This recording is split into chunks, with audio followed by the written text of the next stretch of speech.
La guerra con Irán cumple un mes. Esto es I-24 News English. Soy Nicole Sedek en Tel Aviv. Gracias por acompañarnos.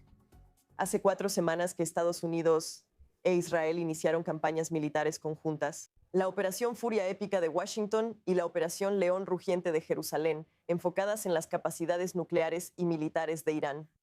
De hecho, en las últimas 24 horas, unos 50 aviones de combate israelíes llevaron a cabo oleadas de ataques dirigidos a sitios de producción de armas.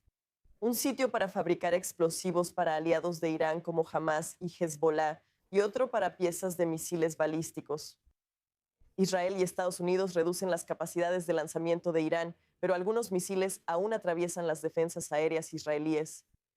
Un hombre, Bachis Laviedmont, guardia de seguridad de 52 años, murió anoche en Tel Aviv por una bomba de racimo al no estar en un refugio. En las últimas horas, varias personas resultaron heridas por un misil balístico iraní cerca de Beit Shemesh.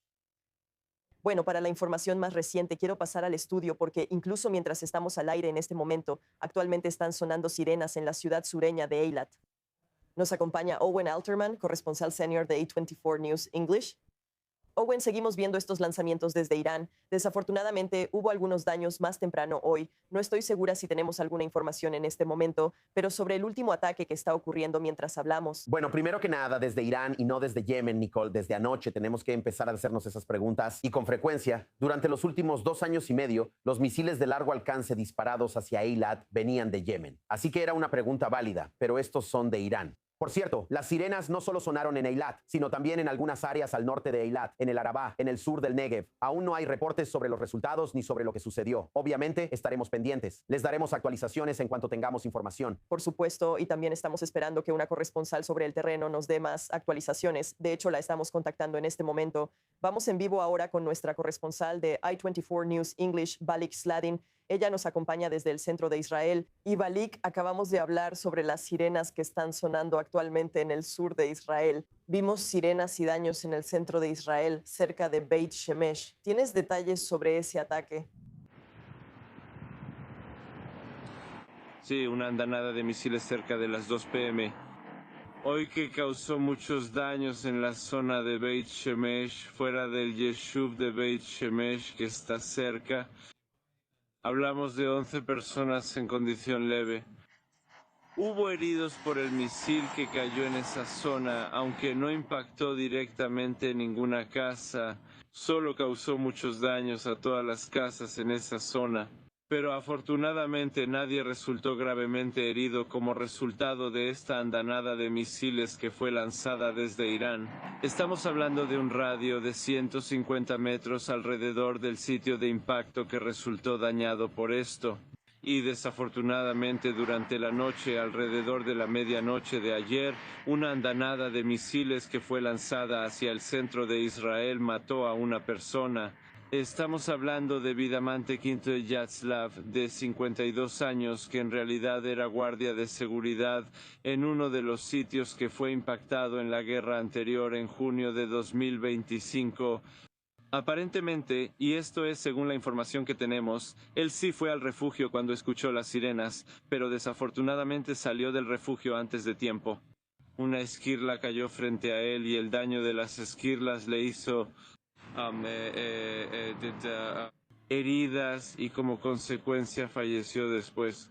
Y esta es la persona número 19 desde el inicio de la guerra que fue anunciada como fallecida a causa de misiles iraníes. Así que estamos diciendo que es muy importante no solo ir al refugio, sino también quedarse dentro de ese refugio hasta que el mando del Frente Interior dé la orden. Es fundamental permanecer en el refugio. Pero Balik, estamos conociendo algunos detalles preocupantes de una investigación del mando del Frente Interior sobre una munición de racimo que cayó la semana pasada. Logró dañar la pared de la habitación protegida de alguien, lo que se creía imposible, especialmente con municiones de racimo por sus explosivos pequeños. ¿Qué reveló esta nueva investigación? Sí, esto surgió recientemente tras una investigación por una andanada de misiles donde una ojiva era munición de racimo. Esto impactó en varios lugares, incluyendo una habitación protegida. Por supuesto, las habitaciones protegidas varían. Algunos son refugios subterráneos y otros, llamados mamad, están dentro de las casas, así que es diferente, claro. Sin embargo, hablamos de daños que puede causar esta submunición que tiene apenas 5 kilogramos de explosivo.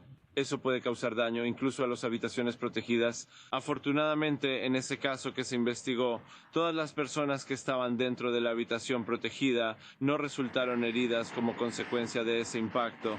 Pero definitivamente esto una vez más dice mucho sobre esta submunición, que aunque es muy pequeña en comparación con las ojivas más grandes que son ojivas unitarias, 400, 500 o hasta 600 kilos de explosivos pueden causar gran daño y destruir casas enteras. La submunición puede causar mucho daño, por eso es importante permanecer en el refugio hasta nuevo aviso, sobre todo si impacta cerca o directamente a una persona. Al inicio de la guerra, 2 personas murieron por esa submunición. Muy bien, Balik Sladin, gracias por la actualización desde el centro de Israel y la cobertura. Ahora la milicia terrorista respaldada por Irán en Yemen se une a la lucha. Los hutíes lanzaron por primera vez un misil balístico hacia el sur de Israel desde el inicio de la guerra.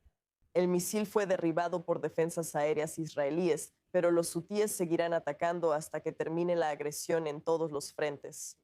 Esha, portavoz militar hutí. Las Fuerzas Armadas de Yemen. Las Fuerzas Armadas yemeníes, con la ayuda y confianza en Dios, realizaron su primera operación militar. La operación fue un ataque con misiles balísticos a objetivos militares clave del enemigo israelí en el sur de la Palestina ocupada. La operación coincidió con las acciones heroicas de nuestros hermanos muyahidines en Irán y Hezbollah en Líbano. La operación logró sus objetivos con éxito, gracias a Dios. Owen, ¿por qué los hutíes disparan ahora tras un mes de guerra? Tenían un alto el fuego con Estados Unidos. ¿Qué implica esto después de 4 semanas? Nicole, ese portavoz es conocido por los israelíes, no por lo que dice, sino por su personaje en el programa de sátira Eretz Nederet. Al verlo en pantalla entiendes por qué es fácil de parodiar. Eso muestra cómo los israelíes han visto a los hutíes en los últimos 2 años y medio. Sus misiles han sido más una molestia que otra cosa. En Eretz Nederet hacían chistes sobre él o judíos yemenitas, pero no era una amenaza estratégica para Israel. Por otro lado, Israel todavía, Nicole, en mi opinión, no ha tenido una gran estrategia efectiva ni una estrategia eficaz para realmente golpear el centro de gravedad de los hutíes. Israel ha atacado varios objetivos, incluido el asesinato del primer ministro y ataques a aeropuertos y puertos, pero no ha logrado una estrategia efectiva para golpearlo. Lo que mantiene a los hutíes y los sostiene en el poder, según entiendo por hablar con expertos, son sus conexiones con tribus y clanes en el terreno y el apoyo que reciben de ellos. Y si Israel encontrara una manera de separar esas partes de la sociedad yemení de los hutíes, eso podría tener un impacto real en el terreno y en debilitarlos y perjudicarlos estratégicamente. Sobre cómo lo perciben el mundo Estados Unidos y los sauditas. Claro, regresando al Bab el-Mandeb, ese paso del Mar Rojo al Golfo de Adén y al Océano Índico ha estado bloqueado o al menos obstaculizado durante 2 años y medio. Las navieras viajaban por África, pasando Sudáfrica y el Cabo de Buena Esperanza. Me sorprendió que potencias como Estados Unidos permitieran que la situación siguiera así, aumentando los costos de envío y afectando la economía sin tomar acciones más firmes contra los hutíes. Aunque EU realizó 1000 ataques aéreos contra los hutíes durante un mes, eso no logró un cambio real, Nicole. Se argumenta que si Irán cierra el estrecho de Hormuz y los hutíes cierran el Bab el-Mandeb, habría consecuencias importantes. Bueno, entonces el petróleo realmente no podrá llegar al mercado, incluyendo el petróleo saudita que ahora está pasando por el Bab el-Mandeb como un plan alternativo al estrecho de Hormuz. Y por esa razón, los hutíes podrían potencialmente cambiar el cálculo estratégico de la guerra. Tardaron un mes en involucrarse porque era parte de un plan iraní para esperar y luego usar después la carta de los hutíes. Ahora están involucrados. Veremos hasta dónde y cuándo vuelven a bloquear el Bab el-Mandeb. En ese momento, Nicole, eso equivaldría básicamente a romper su alto el fuego con Estados Unidos. Sin duda, la caída del transporte marítimo global por esto sería trascendental. Quiero actualizar rápidamente a nuestra audiencia en cuanto a esas sirenas que sonaron en Eilat hace unos momentos. Hay informes iniciales de un impacto en Eilat. Están viendo una de las primeras imágenes. De nuevo, esto no fue de los hutíes, sino un misil balístico lanzado desde Irán. En cuanto tengamos más información sobre lo que exactamente ha sucedido en Eilat, nos aseguraremos de traérsela tan pronto como la tengamos. Owen, sí quiero volver a nuestra conversación sobre estas diferentes rutas de envío, específicamente el estrecho de Hormuz como lo vemos ahora, porque Tailandia es ahora el país más reciente en llegar a un acuerdo con Irán para asegurarse de que sus buques petroleros realmente puedan pasar de manera segura. ¿Qué implica que más países acuerden con Irán y cómo podría volverse en contra de los esfuerzos de Estados Unidos para lograr un trato con ese país? Nicole, lo que me preocupa es que Irán rompa la norma y bloquee un paso internacional como el estrecho de Hormuz, por supuesto, en contra del derecho internacional y de las normas. Pero al romper esa norma, Irán está convirtiendo esto en una nueva norma, la nueva normalidad. Y si ves el análisis de expertos en Israel y de expertos en el extranjero, parece que se están rindiendo ante esto y parecen decir que simplemente no hay manera, que no hay otra opción, que debido a la guerra y las consecuencias de la guerra, simplemente hay una nueva realidad en el estrecho de Hormuz. Por la geografía y el equilibrio de poder, esto será la nueva normalidad. Creo, Nicole, que probablemente durante la próxima semana o dos empecemos a ver otra línea de razonamiento, que es que esto no puede convertirse en la nueva normalidad. No es posible ni por gobernanza global ni manejo económico permitirlo a un país.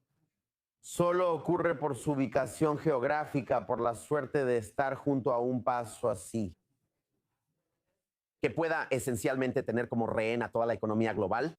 Considera cómo ese patrón podría repetirse. En la era de los misiles balísticos intercontinentales, si Irán puede bloquear el estrecho de Hormuz y atacar oleoductos en Arabia Saudita, ¿por qué Corea del Norte no podría hacer algo similar? Así que me pregunto si esos mismos analistas que se están rindiendo y simplemente dicen que hay que hacer concesiones a Irán en el estrecho de Hormuz, van a empezar a pensar en esto de una manera un poco diferente. Empezamos a ver esto de parte de los Emiratos Árabes Unidos, un país que es el más perjudicado por el cierre del estrecho de Hormuz, pero que a corto plazo se beneficiaría más si acuerda con Irán y lo abre. Pero en cambio, lo que hemos visto que hacen los emiratíes es, al menos retóricamente, tomar una postura muy, muy dura. Y por supuesto, los informes indican que los sauditas están haciendo lo mismo tras bambalinas. Ellos son quienes más tienen que perder a corto plazo. Ellos, públicamente los emiratíes y tras bambalinas los sauditas, parecen presionar más que Donald Trump para mantener la lucha. Quizá eso sea un adelanto de lo que empezaremos a ver extenderse a otros círculos políticos en Washington e incluso en Europa durante la próxima semana o dos. La idea de que, como una circunstancia a mediano plazo, se le pueda permitir a Irán tener como rehén a la economía mundial. Al operar el estrecho de Hormuz como un peaje y permitir que el Bab el Mandeb funcione como una caseta de cobro, manteniendo como rehén el 20% o más del suministro mundial de petróleo, eso no es una solución sostenible. Y aún con todos los riesgos y el enorme peligro de una escalada con Irán, quizá los riesgos de una escalada con Irán sean menores que otros riesgos, o al menos las consecuencias de dejar que Irán controle Hormuz y quizá Bab el Mandeb. Como dijiste, Owen, ¿cómo influye Arabia Saudita si los hutíes vuelven a escalar el conflicto? Vimos una vez más, hasta hoy, que ahora están involucrados en esta guerra, aunque solo haya sido por disparar un misil balístico a Israel. Pero Arabia Saudita está preocupada de que los hutíes puedan violar el alto al fuego que tenían con Arabia Saudita, así como ahora los hutíes están violando el alto al fuego que tienen con Estados Unidos. ¿Podrían repetirse estos ataques en otras infraestructuras petroleras sauditas ya atacadas por los hutíes? Primero, Nicole, mencionas que hay una historia, una larga guerra saudita contra los hutíes que no logró derrocarlos ni sacarlos del poder. Las conexiones culturales y la cercanía entre Arabia Saudita y Yemen, así como Bab al-Mandab, podrían incluso afectar el plan alterno saudí para exportar petróleo. Mira, obviamente en las circunstancias en las que estamos, Irán ha demostrado que está dispuesto a escalar gradualmente poniendo más cartas sobre la mesa. Si ese es el patrón, tiene sentido que los hutíes ataquen instalaciones petroleras sauditas. Lo que Irán parece estar haciendo es tratar de usar estas cartas para disuadir a Estados Unidos e Israel de tomar más acciones. Escuchamos al ministro Abbas Araghchi decir que los ataques israelíes a instalaciones nucleares violaron la promesa de Donald Trump de no atacar infraestructura energética, por lo que Irán escalaría y respondería. Quizá lo que estamos viendo de los hutíes es esa respuesta. Tal vez veamos más respuestas. Pero sí, los sauditas estarán preocupados. Y como dijimos hace un momento, los sauditas tienen un cálculo muy difícil. Tienen mucho que ganar a corto plazo si logran un acuerdo con Irán, abren estas arterias y permiten que el petróleo fluya y su economía funcione de nuevo. Por otro lado, ¿cuáles son las consecuencias a largo plazo de sentar ese precedente, de mantener al al régimen iraní en el poder, de mantener a los hutíes en el poder, de permitirles que durante un periodo indefinido tengan la posibilidad de bloquear estas arterias? ¿Qué implica eso para Arabia Saudita, su economía y la global? ¿Cómo lo verán los políticos en Washington al analizarlo más a fondo? Sin duda, son consideraciones importantes que los sauditas y todos los estados del Golfo tienen que tomar en cuenta en este momento. Owen, quédate con nosotras en el estudio. Ahora quiero que pongamos nuestra atención en lo que estamos viendo desde el Líbano. Las fuerzas de defensa de Israel reportaron que 2 soldados israelíes resultaron heridos por misiles antitanque lanzados por Hezbollah. Y en un ataque separado, 7 soldados más resultaron heridos por el fuego de cohetes, incluyendo a una oficial que se encuentra en estado grave. Y esto ocurre mientras Israel continúa atacando a operativos de Hezbollah en el sur del Líbano, eliminando recientemente a un miembro de la fuerza de élite Radwan, quien también trabajaba como periodista para la cadena Al-Manar, vinculada a Hezbollah. Las fuerzas de defensa de Israel afirman que Ali Shoeb, miembro de inteligencia del grupo, usaba su rol de reportero para revelar posiciones de las tropas de las fuerzas de defensa de Israel y compartir información con otros operativos. Fue asesinado en un ataque a su vehículo junto con Fatima Fatouni, reportera de Al-Mayadin, afiliado a Hezbollah. Para hablar de este tema, nos acompaña Jonathan El-Khoury, experto en relaciones entre Líbano e Israel. Jonathan, quiero comenzar con la noticia de que eliminaron a un operativo de Hezbollah que también era periodista y supuestamente exponía posiciones de tropas israelíes. ¿Qué revela esto sobre cómo Hezbollah usa los medios e influye en los libaneses? Sí, bueno, lo mismo que estamos viendo en Líbano, también lo vimos en Gaza, donde Hamas y la Yihad Islámica usaron a personas en el terreno para hacer propaganda para ellos mismos. También para recopilar información sobre la ubicación de las tropas israelíes o la situación en el terreno. Y hemos visto a Ali, por ejemplo, uno de los reporteros que fue eliminado recientemente hoy. Hay mucha evidencia de que él se ubicaba en el sur del Líbano. Incluso en la guerra anterior, él iba a donde estaban las fuerzas de defensa de Israel porque tenía su credencial de prensa que básicamente le daba libertad para moverse y luego le daba información a Hezbollah. No solo era su labor periodística el objetivo, ya que la prensa informa lo necesario, sino que él proporcionaba información a Hezbollah. Y también la segunda reportera, Fatima Fatouni, tengo una experiencia personal con ella. En 2022, en ese entonces, ella era una de las voceras de las campañas de Hezbollah, básicamente dirigiéndose a las comunidades del ejército del sur del Líbano que viven aquí en Israel, entre las cuales me incluyo. Ella publicó mi foto, publicó mucha información sobre nosotros aquí, también diciendo que merecemos una bala en la cabeza. Así que al final del día, estos 2 supuestos periodistas no tenían nada que ver con el trabajo periodístico, sino que en realidad eran portavoces y recolectaban información para Hezbollah. Jonathan, mientras las fuerzas de defensa de Israel siguen operando en el sur del Líbano, se habla más de una zona de amortiguamiento al sur del río Litani. ¿Qué es una zona de seguridad en teoría? ¿Es una zona desmilitarizada, control israelí o soldados? ¿De qué se trata exactamente?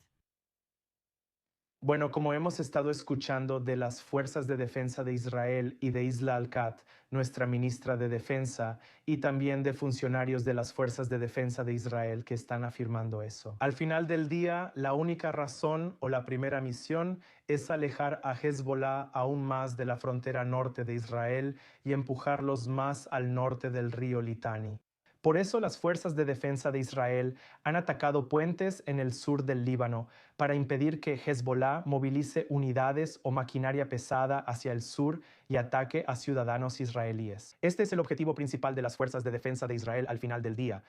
Y como dijo Islam Al-Qat, ellos dijeron que su intención en el sur del Líbano es quedarse ahí hasta el desarme de Hezbollah. Este es al final del día el objetivo más grande que creo que todos están buscando. Y también, por lo que escucho en Líbano, Líbano no está interesado en que Israel se quede en ese territorio por mucho tiempo. Como mencioné, soy parte del ejército del sur del Líbano. Conozco la historia de ese territorio, donde las fuerzas de defensa de Israel estuvieron 18 años de 1982 a mayo de 2000. Sabes, al principio entraron por la masacre de la OLP contra los habitantes del sur del Líbano y también por los ataques a las comunidades de la frontera norte de Israel. Luego surgió Hezbollah y comenzó a actuar contra Israel y sus tropas. Israel permaneció ahí para impedir que se acercaran a la frontera. Y estamos viendo lo que ha pasado en los últimos años, donde Hezbollah usó esta posición para atacar específicamente a civiles israelíes en la frontera norte de Israel y después incluso aquí hacia Tel Aviv, Haifa y otras ciudades importantes. Y al final del día, creo que esto debería ser una coalición de fuerzas que se ocupe de Hezbollah. Y creo que Israel debería, junto con la operación militar, eso es muy necesario, también debe responder a la mano tendida del gobierno libanés. En mi opinión y la de muchos es así. Este es el primer gobierno independiente y soberano en Líbano desde los años 70. También buscan desarmar a Hezbollah, ya que está llevando al Líbano a guerras, algo ajeno a cualquier causa libanesa. Jonathan, dijiste que eres parte del ejército del sur del Líbano. Muchos cristianos libaneses tuvieron que salir del sur del Líbano por Hezbollah y ahora viven en Israel. Tú eres un claro ejemplo. Si Israel crea una zona de seguridad en el sur del Líbano, ¿crees que algunos libaneses en Israel pensarían en regresar? ¿Cómo ves el futuro? ¿Se habla de esto actualmente? Bueno, sí, siempre lo mencionamos y el día que tengamos paz con Líbano, esta es una pregunta con la que hemos estado lidiando mucho. ¿Nos quedaríamos en Israel o volveríamos al Líbano? Líbano siempre será mi patria y quiero visitarla, pero al final soy israelí y estoy feliz aquí. Me alegra tener una democracia que me protege y estamos viendo todo lo que se ha hecho por los ciudadanos israelíes. Y durante los últimos 10 años he estado dedicando mi vida básicamente a ir y proteger a Israel y defender a Israel en el ámbito internacional mediante la diplomacia pública. Mi hogar está en Israel, pero quiero visitar mi ciudad natal y quizá vacacionar. Líbano es increíble. Sabes, solía ser la Suiza del Medio Oriente y ese nombre no se le dio solo porque, ya sabes, Líbano fuera cristiano o algo así, sino por el hermoso paisaje de los lagos, las montañas y la nieve. Puedes esquiar en la mañana y en la tarde ir a la playa en Beirut u otros lugares. Y al final del día, este es uno de los países más hermosos que existen en nuestra región. Sin duda, ojalá todos podamos visitarlo pronto, Jonathan El Jurí. Fue un placer tenerte en I24 News English hoy. Gracias. Muchas gracias. Regresamos al estudio con Owen Alterman. Owen, sobre la reacción del gobierno libanés, acabamos de oír a Jonathan. El gobierno libanés quiere ver a Hezbollah eliminado. Sin embargo, diré que hoy, con este ataque israelí más reciente que mató a periodistas afiliados a Hezbollah, el presidente libanés Joseph Aoun está condenando estos ataques. Entonces, ¿esto representa algún tipo de riesgo de escalada o incluso alguna posibilidad de diplomacia entre el gobierno libanés e Israel? Nicole, comparto tu idea de visitar Líbano. Me encanta ver cómo Jonathan El Jurí se ilumina al hablar y expresar sus sentimientos por su tierra natal, Líbano, y su tierra adoptiva, Israel. Y obviamente está haciendo un trabajo increíble y es una presencia importante aquí en la sociedad israelí.